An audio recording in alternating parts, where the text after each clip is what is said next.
জেলা থেকে বয়কট। কি আরে বলুন। 63 জেলার কোন জেলায় বাংলাদেশ টিম নিরাপত্তা পাবে না। আমি বিশ্বাস করি না। কিন্তু বাংলাদেশ ক্রিকেট টিমের অপরাধটা কি? ঠিক বলেছো।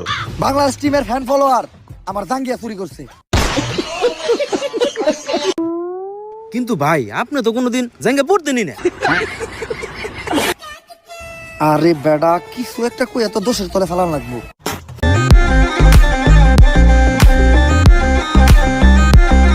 হ্যালো ভাই ব্রাদাররা, আসসালামু আলাইকুম। This is Himel, dark Himel. Welcome to dark Himel. তো সবাই কেমন আছো?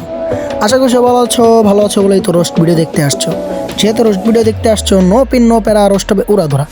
তো যারা ভিডিওটা দেখতে আসছো, আজকে আর তাড়াতাড়ি ফোনে হেডফোন লাগাইতে হবে না বা ফোনের সাউন্ডটা কমাইতে হবে না, কারণ আজকে আমরা কাউকে অবাধ্য ভাষায় গালিগালাজ করবো না। আজকে আমরা কাউকে রোস্ট করবো না, জাস্ট শুধু রোস্ট দেখবো, ঠিক আছে? তো আচ্ছা, তোমাদের মাঝখানে কি কোনো সময় এরকম কোনো কিছু মনে হয়েছিল যে ওমর ভাইকে সবসময় কেন বাংলাদেশ টপ রোস্টার মনে করা হয়? তিনি তো একজন জাস্ট ইউটিউবার অথবা একজন টিকটকার, তাহলে তাকে কেন সবসময় বড় রোস্টার মনে করা হয়?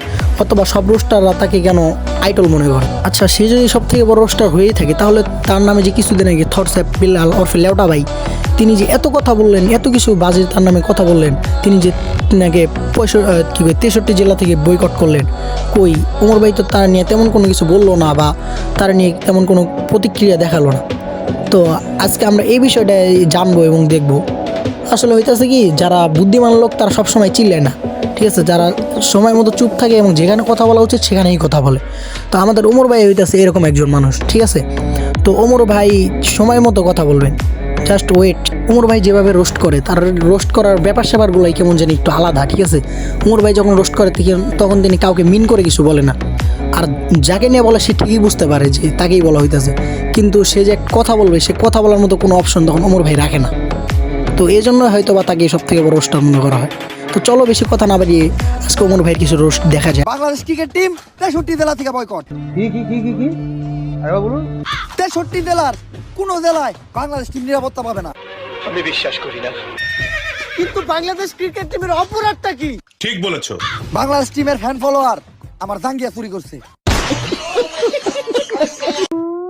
কিন্তু ভাই আপনি তো কোনোদিন জাঙ্গিয়া পড়তেনই না। আরে বেডা কিছু একটা কই এত দোষের তলে ফেলান লাগবো। আগামী 24 ঘন্টার ভিতর যদি বাংলাদেশ টিম আমার জাঙ্গিয়া খুঁজে বাই করে না দেয়, তাহলে বাংলাদেশ টিম বয়কট। কারণ যেখানে সেখানে দেয়া বাংলাদেশ টিমের ফ্যান ফলোয়াররা জাঙ্গিয়া চুরি করে বেড়াইবো, এইটা ড্যান্ডি হেলালের ফ্যান ফলোয়াররা কখনোই মাইনা নিব না। কিন্তু ভাই সামান্য একটা জাঙ্গিয়াই তো, এটা নিয়ে তো কাহিনী করে কি আছে? সঠিক বলেছেন, আপনার বুদ্ধি ভালো। কাহিনী করার কি আছে মানে? ডেন্ডি হেলালের জাঙ্গিয়া ওইটা মিনিমাম 50,000 টাকা বেচতে পারতাম। এই যে শার্টটা চাইলে 1 লাখ টাকা বেচতে পারবো। কোন একদিন দেখবেন নিচের চুল একটা ধরে টান দিয়ে সিরা বেচলাম 5 লাখ টাকা। কিন্তু ভাই একটা জিনিস বুঝলাম না, আপনার এই মূল্যহীন জিনিসগুলো কিনে কোন ব্যাক কলেরা? এই যে আমার লোকে যে ব্যাক কলের আছে রাই, এগুলার এক কথায় তুমি আমার সন্তানও বলতে পারো, কারণ এরা আমার কথায় উঠতে গেলে উঠে, বইতে গেলে বহে, চুষতে গেলে চুষে। কি আরে বলুন। আরে পাঁচু সে পা, আর তুমি যেটা ভাবছো ওইটাও। বয়কট!